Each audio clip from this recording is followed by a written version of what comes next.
लोग पिछली कई इंटीमेट सिटिंग से सजगता में यात्रा कर रहे हैं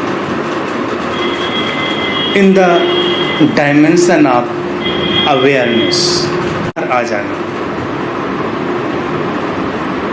अब अगर तुम सोए सोए अपने कोई भी काम करो, तुम्हें वो बंधन में डालने वाले ही होते हैं, वो तुम्हें उलझाने वाले ही होते हैं।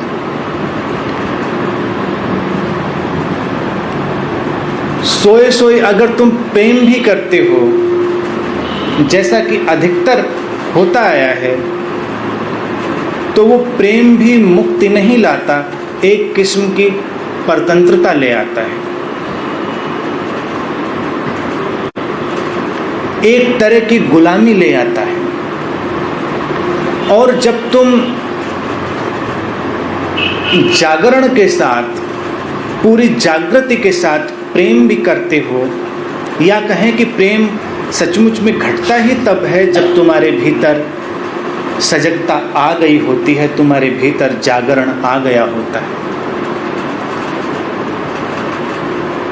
भाषा भी कई बार अच्छे अच्छे प्रयोग करती है। इंग्लिश में तुम कहते हो फॉलिंग इन लव, और ये बात किसी ने अवश्य ही तुम्हारी सोई हुई स्थिति को देख कर की होगी। तुम्हें सोए सोए किसी ने देखा होगा और देखा होगा कि जब तुम प्रेम करते हो तो सचमुच में गिरते हो। अब गिरना क्या है? गिरना किसे कहते हैं? अपनी स्वाभाविक वास्तविक स्थिति से अलग हो जाना गिरना है। जैसे तुम किसी पक्षी से बहुत प्रेम करने लगते हो तो उसे तुम पिंजड़े में बंद कर लेते हो। तो एक पिंजड़े में बंद पक्षी आकाश से नीचे गिर गया है। एक पक्षी जो आकाश में उड़ रहा है वो स्वतंत्र है, मुक्त है, वो प्रेम के आकाश में उड़ान भर रहा है। अब पशु पक्षी ऐसे हैं कि उनको तो ये बात पता भी चल जाती है कि कब प्रेम ने बांध लिया है, कब प्रेम ने परतंत्र बना लिया है और कब प्रेम ने स्वतंत्रता दी है। एक मनुष्य है जिसे इस बात का एहसास नहीं होता, क्योंकि तुम्हारी जीने की व्यवस्था ऐसी हो गई है। और तुम देखोगे तो तुम्हें आश्चर्य होगा कि पशु पक्षी सजगता के एक तल को नैसर्गिक रूप से जीते हैं। पशु पक्षी क्या, तुम्हारे पेड़ पौधे भी सजगता और संवेदनशीलता दोनों बातें पर्यायवाची हैं, साइनोनिम्स, एक ही बात है। अगर तुम संवेदनशील होते हो तो सजग हो जाते हो, और अगर तुम सजग होते हो तो संवेदनशील हो जाते हो। सभ्यता के विकास क्रम में हमने ये दोनों बातें खोई हैं। हमने संवेदनशीलता भी खोई है और हमने सजगता भी खोई है। जितने अधिक हम सभ्य होते चले गए हैं उतने अधिक हम कम संवेदनशील और कम सजग हो गए हैं, क्योंकि सोए हुए होना कई बार अधिक उपयोगी हो जाता है, अधिक काम चलाऊ हो जाता है, उसमें ज़्यादा यूटिलिटी है। क्योंकि सोए हुए होने की बात तुम्हें यंत्रवत बनाती है। यंत्रवत होने की बात मैंने पहले भी की थी। तुम यांत्रिक हो तो अधिक कुशल हो जाते हो, अधिक प्रेडिक्टेबल हो जाते हो, अधिक उपयोगितावादी हो जाते हो। लेकिन अगर तुम यंत्र नहीं रहते हो तो तुम्हारी प्रेडिक्टेबिलिटी जाती रहती है।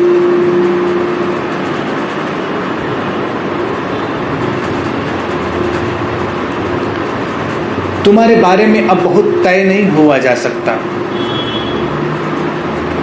तुम्हारे बारे में बहुत सारी घोषणाएं नहीं की जा सकती और ये बात थोड़ी असुविधा पैदा करती है, क्योंकि तुम जिस समाज, जिस संसार में रहते हो, वहाँ अगर तुम्हारे बारे में प्रेडिक्टेबिलिटी ठीक ठीक है तो तुम वहाँ एक उपयोगी यंत्र बने रहते हो। लेकिन इस सब के बीच हम खोते क्या हैं, उसे देखें। अब पशु पक्षियों की बात जब मैंने की तो तुम देखोगे कि उनका एक तल है जहाँ पर उनके अंदर एक स्वतः स्फूर्त, स्पॉन्टेनियस अवेयरनेस। तुम जंगल में जाओ, तुम देखोगे उन पशु पक्षियों के बीच एक अपनी ही तरह का अंतर संबंध है, अपनी ही तरह का इंटरेक्शन है। तुम एक पशु की हत्या करो, तुम्हें लगता है कि ठीक है, इससे क्या अंतर पड़ता है, लेकिन अगर तुम संवेदनशील हुए, तुम जागरूक हुए, तो तुम्हें दिखाई देगा कि पूरा का पूरा जंगल उससे कांप जाता है। अब अलग अलग पशुओं की संवेदना की स्थितियां अलग अलग होती हैं। कई सौ किलोमीटर तक वो घटी हुई घटनाओं से परिचित हो जाते हैं। हिंसा और दुर्घटना की जो बातें हैं, ये उनको बहुत जल्दी ही पकड़ में आ जाती हैं। तुम जानते ही हो कि बहुत सारी प्राकृतिक आपदाओं में पशु पक्षी पहले ही जान जाते हैं। तुम बस इतनी बात जानते हो, लेकिन इसके अलावा भी बहुत सारी बातें हैं जिनसे तुम्हें अभी परिचित होना है।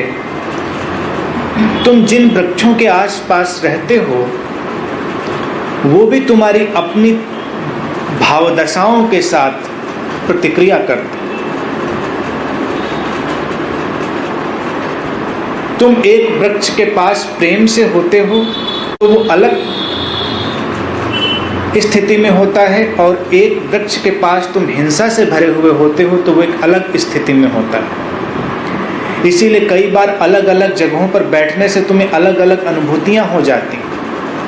जैसे जिस वृक्ष के नीचे बैठकर सिद्धार्थ को बुद्धत्व उपलब्ध हुआ, उसे हमने बोधि वृक्ष का नाम दिया,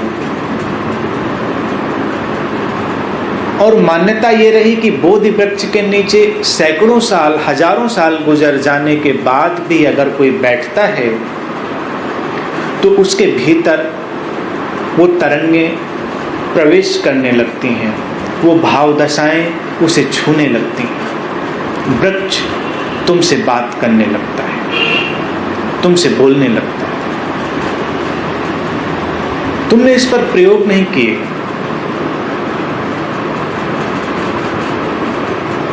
अभी एक व्यक्ति था पश्चिम में, अल्फ्रेड नोबेल को तुम जानते ही हो। अल्फ्रेड नोबेल का ग्रैंडसन था, उनका पोता, और वो बड़ा ही वृक्ष प्रेमी था, बड़ा ही प्रकृति प्रेमी था। वृक्षों को वो गले से लगाता था, उनके साथ बैठता था, उनसे बातें करता था, तो वहाँ लोग उसे थोड़ा विक्षिप्त समझते थे। पश्चिम में जल्दी ही ऐसे लोगों का पागल खानों में इलाज प्रारंभ हो जाता है।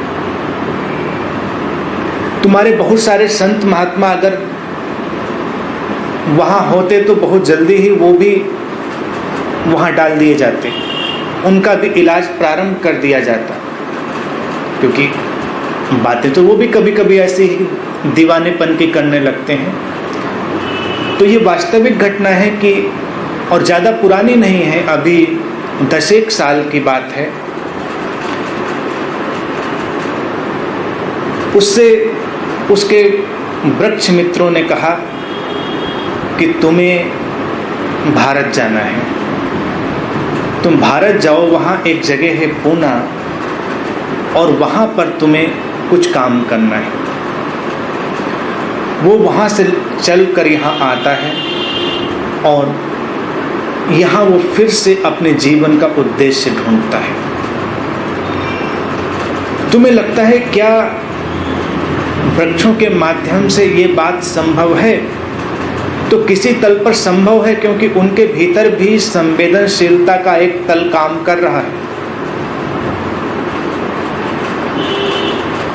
सूरज पर होने वाली उथल पुथल, सूरज पर होने वाले विस्फोट, वहां पर चलने वाली विद्युत चुंबकीय आंधियां, इलेक्ट्रोमैग्नेटिक स्टॉर्म्स, वो धरती तक आते आते वृक्षों में भी रिकॉर्ड हो जाते। जो लोग उन स्थितियों का अध्ययन करते हैं वो वृक्ष के तने को काट कर और उसके भीतर अंकित हो गए चिन्हों से पता लगा लेते हैं कि धरती पर कैसे कैसे मौसम बदलते रहे हैं, वहाँ कैसी कैसी स्थितियाँ बदलती रही हैं और इस बीच क्या क्या घट गया है। पूरी प्रकृति चारों ओर से एक दूसरे से संवाद स्थापित कर रही है। ऐसे में केवल मनुष्य है जो अलग थलग है, उसे कुछ भी छूता नहीं, या कहें कि उसने जीने का एक ढंग निकाल लिया है कि उसे कम से कम चीजें स्पर्श करें, नहीं तो उसे ज्यादा परेशानी होगी। वृक्ष उतने चिंतित नहीं होंगे, पशु उतने चिंतित नहीं होंगे, लेकिन मनुष्य को एक बार कोई बात पकड़ गई तो वो बहुत चिंतित हो जाएगा। इसीलिए जब कोई मनुष्य किसी विपरीत परिस्थिति में पड़ जाता है तो वो एक सीमा तक अपने आप को डल कर लेता है। उसका जो जीने का ढंग है, उसका जो अचेतन है, वो उसे एक सीमा तक डल कर देता है, शून्य कर देता है। उसे अब वो संवेदनाएं अनुभव ही नहीं होती। तो तुम्हें भी कई बार दूर खड़े होकर ताज्जुब होता है कि इन परिस्थितियों में ये व्यक्ति कैसे रह रहा है। लेकिन अगर तुम उसके जीवन की पड़ताल करोगे तो तुम्हें दिखाई देगा कि उसे अब वो बातें अनुभव ही नहीं हो रही। जो बातें तुम्हें विचलित कर रही हैं, किसी अन्य व्यक्ति को वो बातें अब स्पर्श ही नहीं करती। तुम अपने घर में भी रहते हो, तुम्हारे घर का वातावरण अच्छा नहीं है, तुम्हारे संबंध अच्छे नहीं हैं, तो तुम उन संबंधों से अपने को इनडिफरेंट कर लेते हो। तुम जीने का कोई एक अलग धर्रा चुन लेते हो और अब बहुत सारी बातें तुम्हें स्पर्श नहीं करती। तुम्हारी संवेदनशीलता मंद हो जाती है।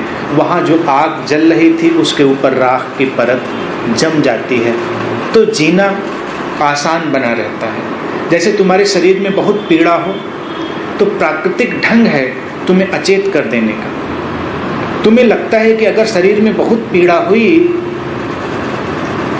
तो तुम उसे बर्दाश्त नहीं कर पाओगे, तुम्हें बड़ा डर लगता है। लेकिन जब घटना घटती है तो तुम देखते हो कि जिस सीमा तक तुम बर्दाश्त कर सकते हो दर्द उसी सीमा तक होता है, और जैसे ही उस सीमा से आगे जाता है तुम बेहोश हो जाते हो, तुम्हारी चेतना चली जाती।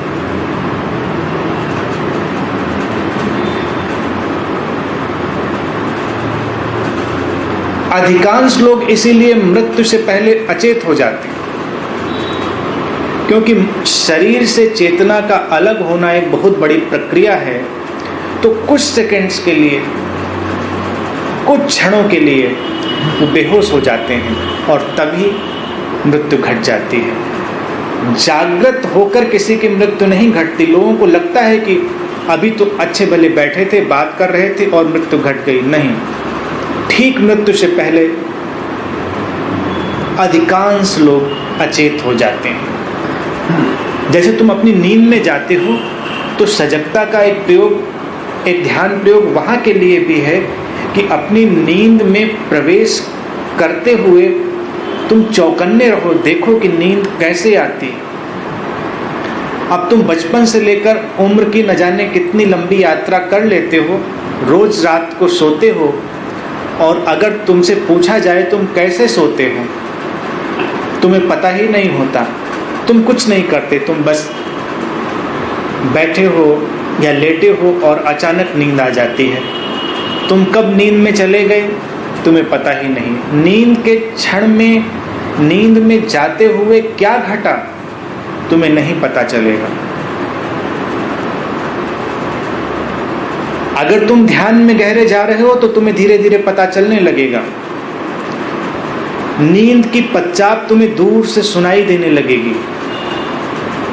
तुम जानने लगोगे कि नींद आ रही है। तरंगें धीरे धीरे शांत हो रही हैं। सागर की सतह पर जो उथल पुथल थी वो शांत हो गई है। तुम जान जाओगे कि अब नींद आ रही है। लेकिन ऐसा कहाँ होता है? लोग प्रवचनों में भी बैठे होते हैं और अचानक सो जाते हैं।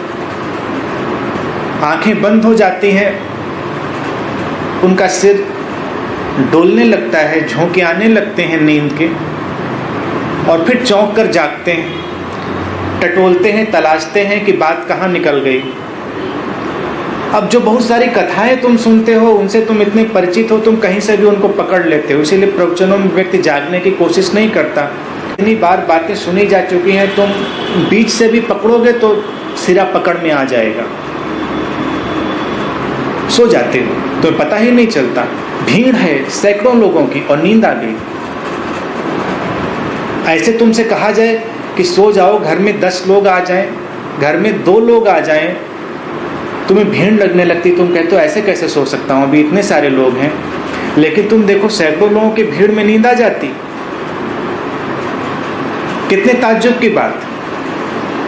क्योंकि सजगता नहीं है कि नींद की पश्चात सुनी जा सके। और जो व्यक्ति नींद की पश्चात नहीं सुन पाता वो मौत की पश्चात भी नहीं सुन पाएगा। मृत्यु की आहट जान लेना एक सजगता का ही काम है, बड़ा प्लेफुल एक्ट, और उसमें कोई बड़ी भारी बात नहीं है। बहुत सारे ध्यानी जान लेते हैं। कम से कम 9 महीने पहले अगर तुम जागृत हो तो उसकी पश्चात तुम तक आने लगती है, और 6 महीने पहले तो उसकी पश्चात इतनी स्पष्ट होती है कि बहुत सारे साधक जान लेते हैं। तुम चमत्कृत रह जाते हो कि अरे ये तो व्यक्ति बड़ा ही भविष्य दृष्टा है। चमत्कार की कोई बात नहीं, सजगता की बात है। सजगता अपने आप में बड़े अंतर पैदा करती है। तुम थोड़ा प्लेफुल रहते हुए उन पर काम करो। नींद, मृत्यु, आना जाना, लोगों का आना और जाना, इस पर भी तुम गौर करोगे, तुम एक चीज दिखाई देगी। जब तुम कहीं जाने का तय करते हो तो तुम वहां से जा चुके होते हो। शरीर अभी वही है, लेकिन जहां तुमने जाने का तय किया था तुम वहां जा चुके हो। तुम्हारी ऊर्जा वहां शिफ्ट कर गई है। और अगर कोई व्यक्ति सजग है तो तुम्हें वहां देखकर जान लेगा कि तुम यहां नहीं हो। और तुम अक्सर जहां होते हो वहां नहीं होते हो। तुम यहां बैठते हो और फिर कहां कहां चले जाते हो, बीच बीच में वापस लौट आते हो। हालांकि ये बीच बीच में आना जाना तुम्हें पकड़ में नहीं आता है, तो तुम प्रयोग कर सकते हो जब सचमुच में तुम कहीं जा रहे हो। जैसे तुम्हें लखनऊ से बाहर कहीं जाना है, दिल्ली जाना है, मुंबई जाना है, या कहीं भी बाहर, तो जैसे ही तुम पैकिंग ख़त्म करते हो तुम्हारे घर में सन्नाटा हो जाता है। तुम अभी घर में ही बैठे हो, तुम घर से नहीं गए हो, लेकिन घर में प्रवेश करते ही लगेगा कि घर खाली हो गया। ऐसे ही तुम्हारे घर में अगर कोई आने वाला है, कोई मेहमान आने वाला है, और तुम्हें अभी पता नहीं है कि वो आने वाला है, लेकिन अगर तुम जागे हुए होगे तो तुम्हें उसकी उपस्थिति अनुभव में आने लगेगी। क्योंकि जब उसने तुम्हारे यहाँ आने का सोचा, उसकी ऊर्जा तुम्हारे घर में प्रवेश कर गई, वो शिफ्ट कर गई। तुम जागकर महसूस कर लोगे कि घर में बदलाव हो गया है। और सजग हो गए तो तुम ये भी जान लोगे कि कौन आ रहा है। बहुत सारे लोगों को पता चल जाता है, लेकिन वो इस बात को टाल देते हैं। लेकिन ये पता चलना एक्सीडेंटल है। तुम उस क्षण में अचानक जागरूक हो गए थे। तुम जागरूक और सजग अपने प्रयास के साथ बनो। ऐसे नहीं कि अचानक धक्का लग गया और तुम जाग गए। ये तुम्हारा चुनाव था, तुम्हारा निर्णय था और तुम अपने निर्णय के साथ जागे थे। तो जीवन में बहुत सारा परिवर्तन घट रहा होगा और तुम उस परिवर्तन के दृष्टा हो जाओगे, तुम्हें वो अनुभव में आने लगेगा। जीवन का एक नया तल खुलेगा, तुम्हारे सामने नए नए रहस्य प्रकट होंगे और तब तुम्हें दिखाई देगा कि तुम्हें जितनी भी बातें संबुद्ध मित्र कहते रहे हैं वो बातें पूरी तरह प्रायोगिक हैं, पूरी तरह प्रैक्टिकल हैं।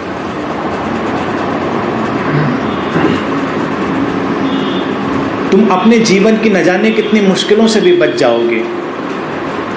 ये अभी मैं प्रारंभिक तल की बात कर रहा हूँ, इसमें बहुत बहुत गहराइयाँ हैं। यहाँ तो तुम बड़े ही आनंदित और जागे हुए होते हो, लेकिन तुम अन्यत्र कहीं भी हो तो वहाँ अलग अलग किस्म की तरंगें, अलग अलग किस्म के विचार, अलग अलग किस्म की ऊर्जाएं घूम रही। तुम उनके शिकार हो सकते हो।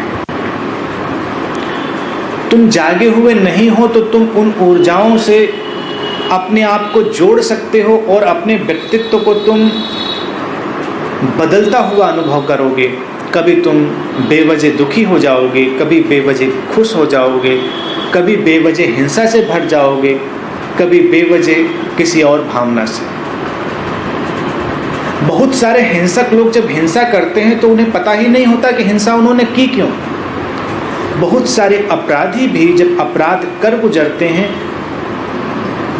तो अक्सर न्यायालय में खड़े होकर वो यही कहते हुए पाए जाते हैं कि मुझे नहीं पता ये मैं कैसे कर गया। सोए हुए थे,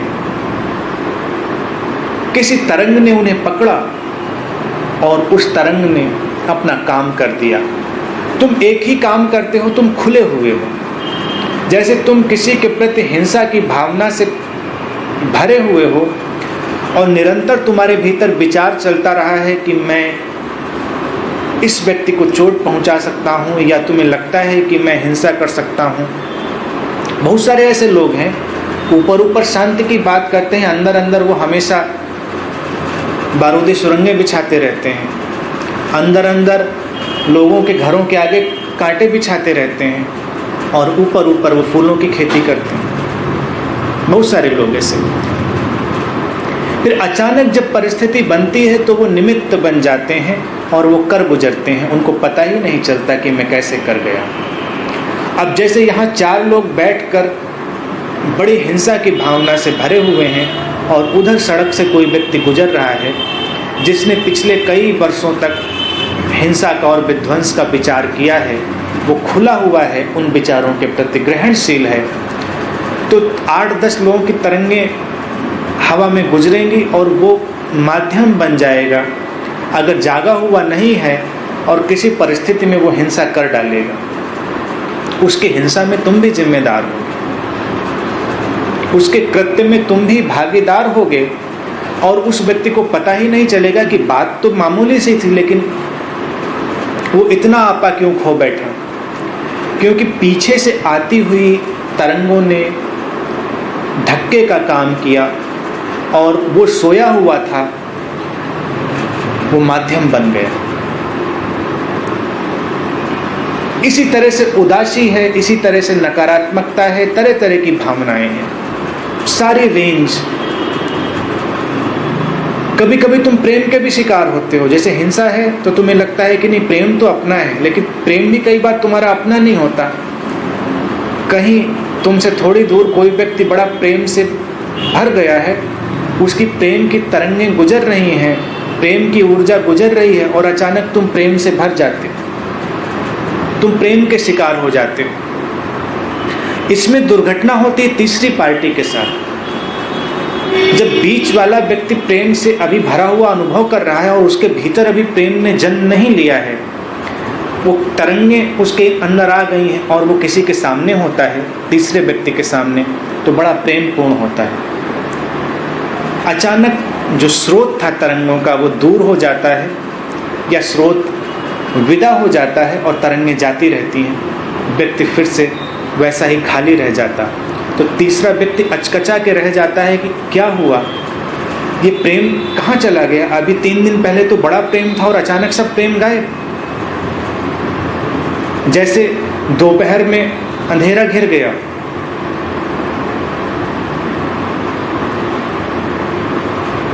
कई बार इसलिए तो लोगों का भरोसा नहीं होता। अभी पता नहीं कैसी कैसी अच्छी अच्छी भावनाओं से, अच्छी अच्छी बातों में भरे हुए थे, अगले ही क्षण सब बदल गए। वो चीजें जाती रही और उन्होंने अपने भीतर से अभी उन्हें जन्म नहीं दिया था। तो तुम बाहरी तरंगों के शिकार ना हो, इसलिए बहुत चौकन्ना रहना, बहुत जागे हुए रहना आवश्यक है। एक एक हरकत को महसूस करना, तब तुम इतने स्वतंत्र अनुभव करोगे कि तुम्हारी उदासी और दुख भी तुम्हें परेशान नहीं करेगा, क्योंकि हो सकता है वो कहीं पराया हो, उधार का हो। तुमने नाहक उसे अपने घर में जगह दे दी है, वो ठहर गया है, वो मेहमान बन गया है। तुम अपने उदासी और दुख के मेहमान को विदा कर सकते हो। वो तुम नहीं थे, बाहर से आए हुए तुम्हारे अतिथि थे। कितनी बड़ी स्वतंत्रता तुम्हें मिलती है।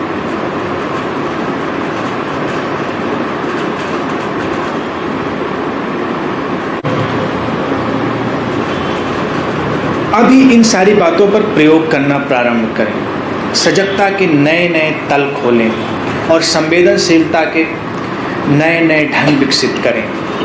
हर चीज के प्रति संवेदनशील होना प्रारंभ करें। जीवन में जब गहराई आएगी, तुम देखोगे कि जैसे मैंने पहले विचार और ऊर्जा की बात की थी, तो बिना सजगता के विचार और ऊर्जा तुम्हारा उपयोग कर रहे होते हैं। सजगता के साथ तुम अपने विचारों और अपनी ऊर्जाओं का उपयोग करते हो।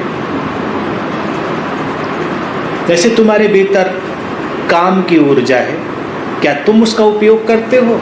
वो तुम्हारा उपयोग कर लेती है। तुम्हारे भीतर क्रोध की ऊर्जा है, क्या तुम उसका उपयोग करते हो? वो तुम्हारा उपयोग कर लेती है। तुम्हारे भीतर जितनी भी भाव दशाएं हैं, वो ऊर्जा के रूप में उठती हैं और तुम उनके शिकार हो जाते हो।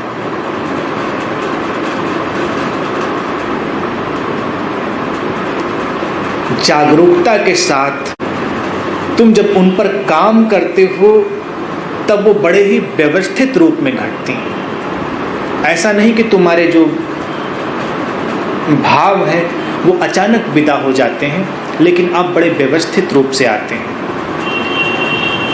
व्यवस्थित रूप से आते हैं तो एक बात फिर घटती है कि तुम इंटरप्रिटेशन से बाहर आते हो, तुम जजमेंट से बाहर आते हो। तुम अब किसी बात के बारे में अपने निर्णय नहीं दे रहे हो।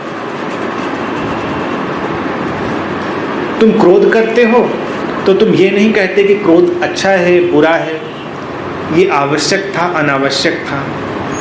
तुम अब ये भी नहीं करते कि क्रोध के बाद पश्चाताप कर रहे हो, बैठकर तुम अब चिंतन मनन कर रहे हो कि नहीं अब क्रोध नहीं करूंगा। तुम बहुत सारे निर्णय लेते हो, बहुत बार तुम मन बनाते हो कि नहीं अब नहीं करेंगे, और अगली बार फिर तुम कर बैठते हो। पश्चाताप भी एक सोए हुए व्यक्ति का काम है। एक धार्मिक व्यक्ति कभी भी पश्चाताप नहीं करता। जब भी तुम पश्चाताप करने लगो, इसका मतलब तुम सोए हुए हो। तुम तय कर रख रहे हो कि अगली बार भी तुम यही करोगे। अगर बात की चोट पड़ गई, बात खत्म हो गई, तुम अगली बार नहीं कर पाओगे। तुम्हारे जीवन में कोई दुर्घटना घटती है तो तुम कभी उसके लिए संकल्प लेते हो कि अगली बार से इस दुर्घटना में मैं नहीं जाऊंगा। स्वतः स्फूर्त ढंग से, स्पॉन्टेनियसली तुम उससे बाहर हो जाते हो। अनुभव मुक्त कर देता है। लेकिन तुम्हारे जितने भी भावावेग हैं, काम क्रोध घृणा वगैरह वगैरह, तुम उन सब में बार बार सोचते हो नहीं अगली बार नहीं, क्योंकि तुम्हें पीड़ा होती है उससे। पश्चाताप करते हो, प्रार्थना करते हो, मंदिर जाते हो, मन्नत मांगते हो और अगली बार फिर वही करते हो। जो तथाकथित धार्मिक व्यक्ति है वो ऐसा सोया हुआ व्यक्ति है कि वो सारी अच्छी बातों के बीच में वही बातें करता है।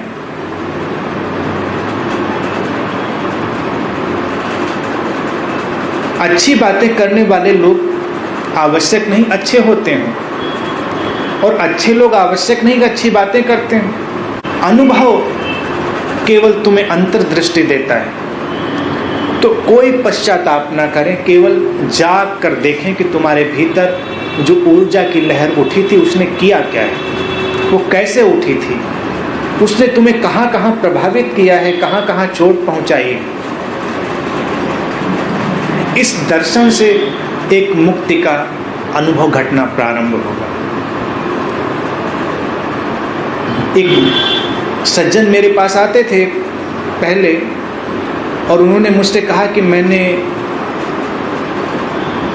जीवन में कई बार कई तरह के संकल्प लिए। मैंने कहा कि संकल्प तो एक बार लिया जाता है, कई बार कई तरह के संकल्प।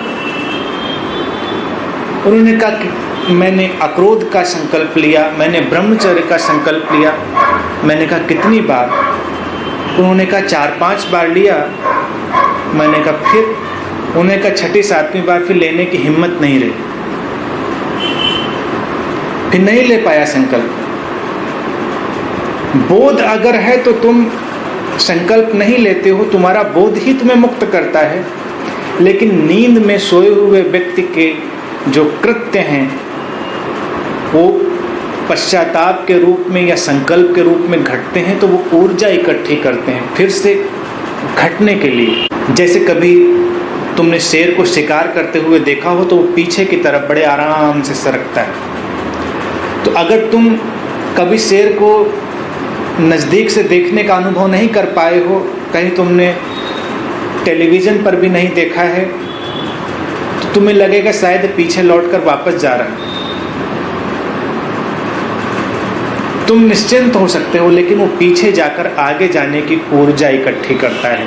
वो पीछे आराम से सरकता है और फिर आगे छलांग लेने की ऊर्जा जो उसके अंदर आती है उससे अपना काम करता है। तुम्हारी बहुत सारी वृत्तियां भी जब कई बार शांत होती हुई जान पड़ रही होती हैं तो वस्तुतः शांत नहीं हो रही होती, वो पीछे सरक रही होती हैं, फिर से विस्फोट करने के लिए वो ऊर्जा इकट्ठी कर रही होती है।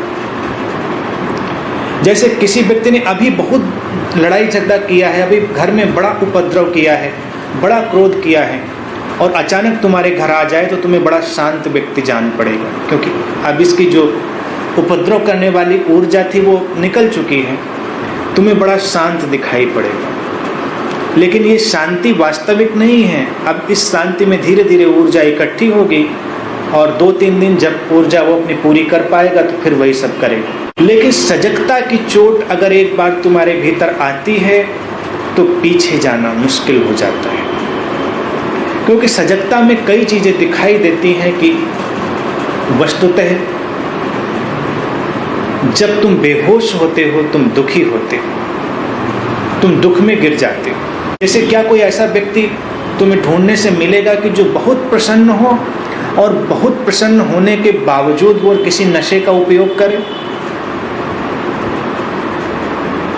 व्यक्ति बहुत दुखी है और प्रसन्न होने की तलाश कर रहा है, इसीलिए किसी न किसी नशे का उपयोग करता है। वो नशे में जाकर खुश होना चाहता है कि थोड़ी देर के लिए वो अच्छा अनुभव कर सके, थोड़ी देर के लिए वो बेहोश हो सके। लेकिन जब तुम सचमुच में प्रसन्न होते हो तो फिर तुम बेहोश नहीं हो पाते, नशा गिर जाता है।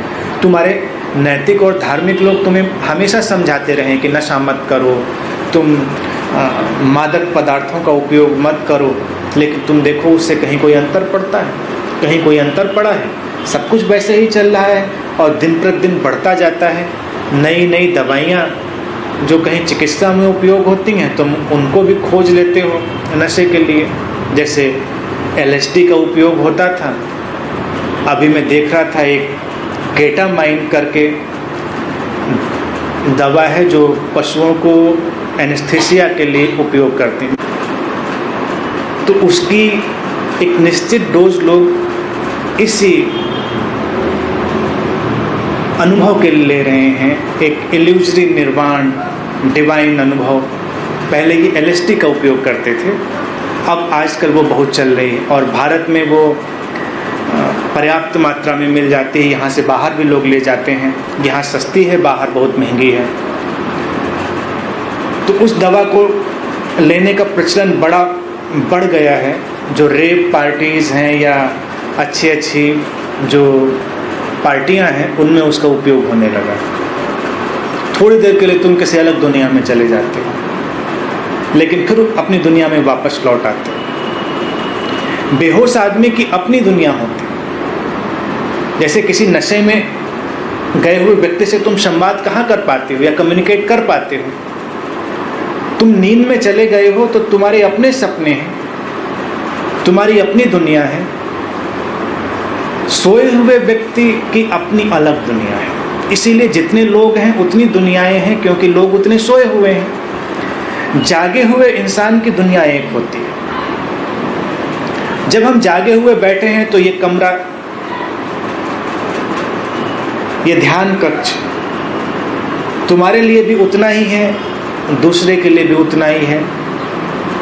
सब इसमें एक साथ सहभागी हैं।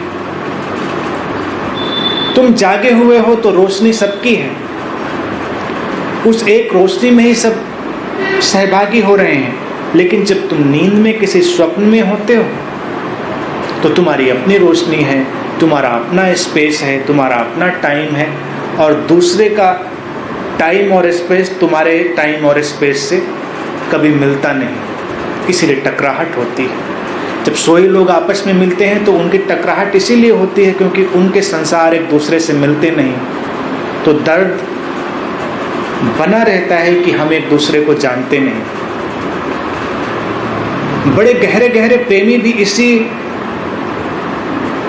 दुख में जीते हैं कि सामने वाला मुझे ठीक से समझ नहीं पाता, सामने वाला मुझे ठीक से जान नहीं पाता, सामने वाला मुझे ठीक से पहचानता नहीं, क्योंकि सोए हुए लोगों के संसार इतने अलग हैं, सपने इतने अलग हैं कि चाहे भी तो हम पहचान नहीं सकते। तुम चाहो तो किसी दूसरे के सपने में नहीं जा सकते, या जा सकते हो। कभी तुम किसी दूसरे को अपने सपनों में इनवाइट नहीं कर सकते, दूसरा अपने सपनों में तुम्हें इनवाइट नहीं कर सकता। तो संसार ऐसा ही है कि यहाँ पर हम एक ऐसे स्वप्न में हैं जहाँ हम निकट आने के चाहे जितने प्रयास करें लेकिन निकट नहीं आते, क्योंकि स्वप्नों में निकट आना संभव नहीं है। केवल यथार्थ में, जागरण में निकट आना संभव है। तुम जागे हुए हो तो निकट हो। इसीलिए कभी कभी जब तुम सजगता की स्थिति में होते हो तो तुम्हारे संबंध एक ऐसी ऊंचाई ले जाते हैं जिसका स्वाद तुम कभी नहीं भूल पाते। जैसे किसी संबुद्ध सद्गुरु के साथ अचानक तुम सजगता की लहर पर सवार होकर ऊपर उठते हो और उससे जो रिश्ता जुड़ता है फिर जन्मों जन्मों तक भुलाए नहीं भूलता। उस स्वाद को, उस आंतरिक अनुभव को मिटाना संभव नहीं हो पाता, अन्यथा हर अनुभव मिट जाता है। समय की लहरों पर कोई अनुभव नहीं टिकता। ऐसे ही कभी तुम घूमने गए हो, तुम किसी प्राकृतिक जगह पर हो, क्योंकि जगह नई है, नई जगह की तुम्हारे ऊपर प्रक्रिया घट रही है, तुम अचानक चौकन्ने हो गए हो, तुम्हारा रोम रोम जाग गया है और तुम्हें बड़े ही सौंदर्य और आनंद की अनुभूति होती है। तुम्हें लगता है कि स्वर्ग उतर आया है। फिर तुम उस अनुभव को भुला नहीं पाते। जीवन पर्यंत तुम आंख बंद करते हो और तुम्हें याद आता है कि कहीं तुम गए थे और कितना स्वर्गिक अनुभव था। अनुभव उस घटना और उस स्थिति में नहीं था, वो तुम्हारे जाग जाने में था। जब तुम सजग हो जाते हो तो कोई भी अनुभव इतना ही स्वर्गिक हो जाता है, इतना ही डिवाइन हो जाता है। अगर तुम सोए सोए रहते हो तो तुम्हारे सामने चाहे जितना सौंदर्य गुजर जाए तुम्हें अंतर ही नहीं पड़ता। और सौंदर्य ऐसी घटना है कि वो हर जगह, सौंदर्य वहां भी है जहां तुमने उसकी कल्पना नहीं की। कभी कभी वही व्यक्ति तुम्हें बड़ा सुंदर जान पड़ता है और कभी कभी वही व्यक्ति बड़ा असुंदर जान पड़ता है। जब तुम किसी के प्रेम में पड़ जाते हो, गिर जाते हो प्रेम में, इंग्लिश में अगर उसको उपयोग करें हिंदी में ट्रांसलेट करके, जब तुम किसी के प्रेम में गिर जाते हो तो तुम उसको देवता और देवी बना देते हो। इतनी सुंदर तस्वीर उसकी तुम पेंट करते हो, दुनिया भर से काल्पनिक रंग ले आते हो कि उसकी तुलना ही कहीं नहीं हो सकती। अतुलनीय, अनुपम, अपूर्व, अद्वितीय। फिर कल्पना करो कि तुम्हारा झगड़ा हो गया, तुम अलग हो गए, प्रेम जाता रहा, प्रेम से तुम बाहर आ गए। अब तुम उसी व्यक्ति की इतनी काली तस्वीर बनाते हो, तुम उसके बारे में इतनी बुरी बुरी बातें ढूंढ के लाते हो कि तुम बड़े ही सृजनात्मक हो जाते हो। उतनी बुरी बातें ढूंढना भी सबके बस की बात नहीं होती है। घृणा और प्रतिक्रिया के क्षण में तुम एक्सट्रीमली क्रिएटिव हो जाते हो, ऐसी ऐसी डिस्ट्रक्टिव चीज़ें। और उस समय अगर तुमसे पूछा जाए तो तुम हैरान रह जाओगे कि अरे ये वही व्यक्ति है जो पहले था। पहले तुम इंद्रधनुष से रंग लेकर आए थे, अब तुमने सीधे तारपोल उठा लिया। ऐसा ही होता है, जीवन ऐसा ही है। लेकिन क्या वो व्यक्ति ऐसा था? क्या पहले वो इंद्रधनुषी था या पहले बाद में वो वैसा हो गया? या तुमने अपने मनोभाव प्रक्षेपित कर दिए हैं, या तुमने अपने ही जीवन को उसके ऊपर उड़ेल दिया? एक बार एक जगह एक राजा था, उसके राज्य में एक बड़ा प्रसिद्ध चित्रकार था। राजा ने उस चित्रकार से कहा, तुम एक ऐसा चित्र बनाओ, ऐसा अद्भुत, एक ऐसा दिव्य चित्र बनाओ किसी व्यक्ति का कि उस चित्र को देखते ही ईश्वर की याद आ जाए, उस चित्र को देखते ही भगवत्ता की याद आ जाए। तो कहते हैं कि वो चित्रकार जगह जगह भटकता रहा,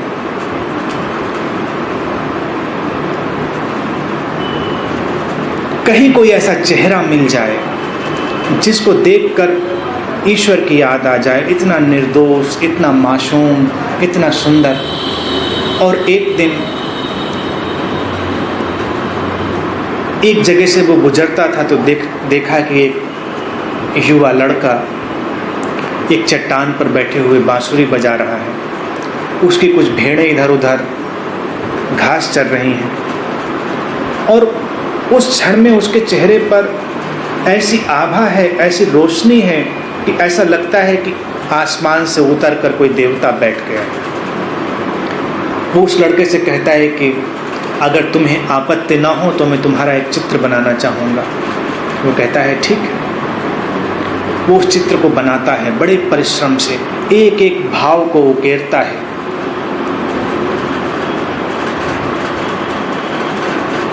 जब चित्र बनकर राजा के सामने लाया जाता है तो और सब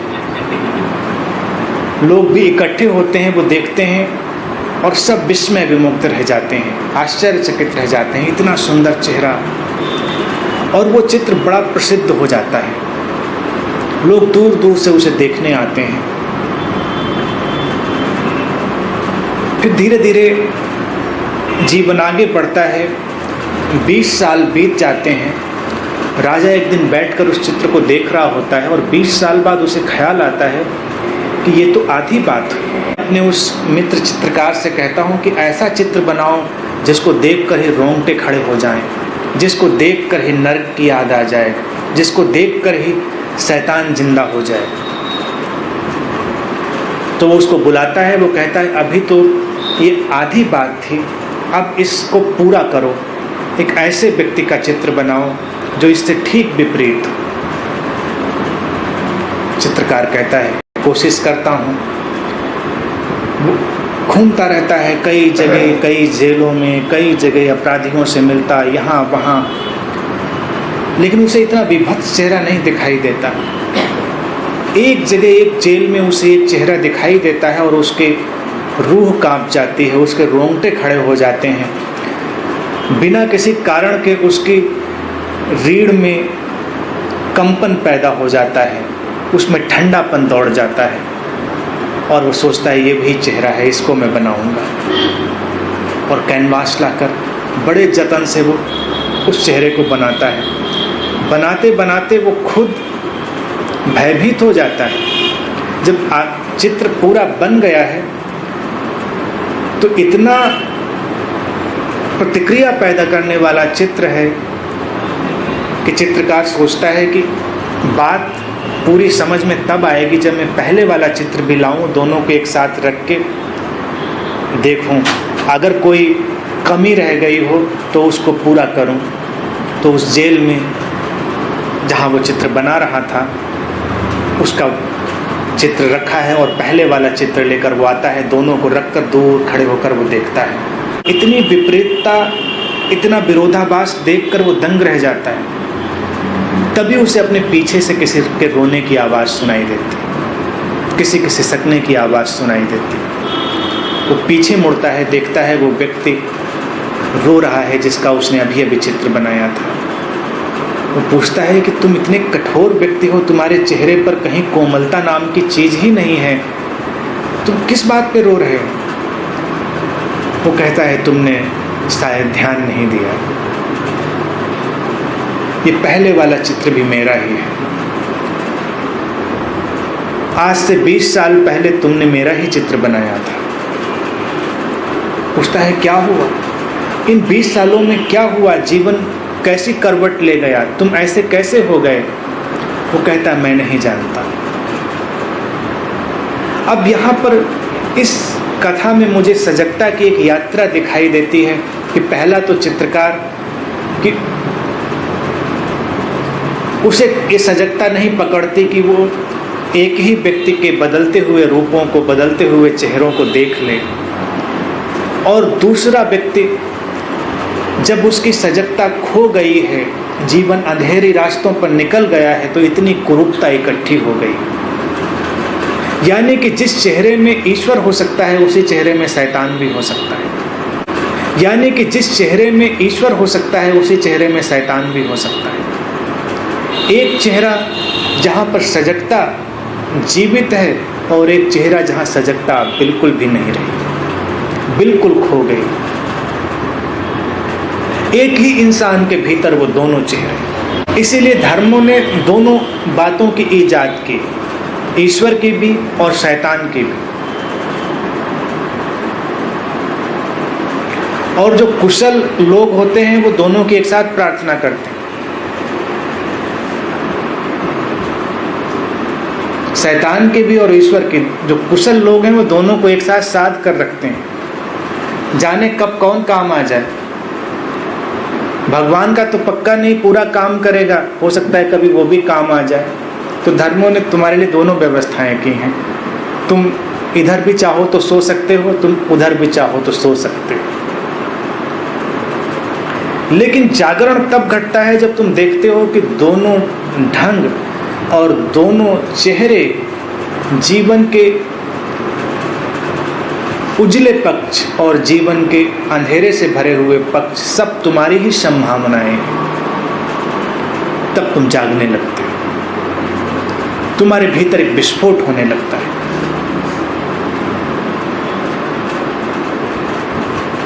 इसीलिए जीवन के एक एक क्षण को बहुत गौर से देखें। जीवन की एक एक बदलाहट को जाग कर अनुभव करें। कुछ भी ऐसा ना हो जो तुम्हारे जागृति के बिना चला जाए। हमें कभी ख्याल नहीं आता जीवन हमारा कहाँ से प्रारंभ होता है और कहाँ चला जाता है। और जीवन के अतिरिक्त कोई और प्रयोगशाला तुम्हारे पास नहीं है। जीवन की एक एक बदलाहट तुम्हारे लिए संकेत लिए हुए है। जीवन के एक एक बदलाहट में तुम्हारे लिए सारे शास्त्र छुपे हुए हैं। सुबह जब उठो, बिस्तर से तुम्हारी आँख खुले और तब से लेकर जब बिस्तर पर जाओ अपनी नींद में, तब तक अपने जीवन की सारी क्रियाओं, प्रतिक्रियाओं, अपने भीतर उठते भावों और बाहर घटती घटनाओं, सब के प्रति जागे रहो। कोई अच्छे और बुरे का आरोपण नहीं। कुछ दिन के लिए बिल्कुल न्यूट्रल हो जाएं। अभी तुम इसी बात में सो जाते हो कि ये अच्छा है, ये बुरा है, ये सही है, ये गलत है। फिर तुम जागने की कोशिश नहीं करते, तुम चलते चले जाते हो, क्योंकि तुम्हें पता ही है क्या सही है क्या गलत है। बहुत बार तुम संबुद्ध मित्रों के पास भी पहुंचते हो और ऐसे ही बात करते हो जैसे तुम्हें सब पता ही है क्या है। तो फिर तुम वहां गए ही क्यों? तुम्हें सब पता है, ये सही है, ये गलत है, ये अच्छा है, ये बुरा है, ये शुभ है, ये अशुभ है।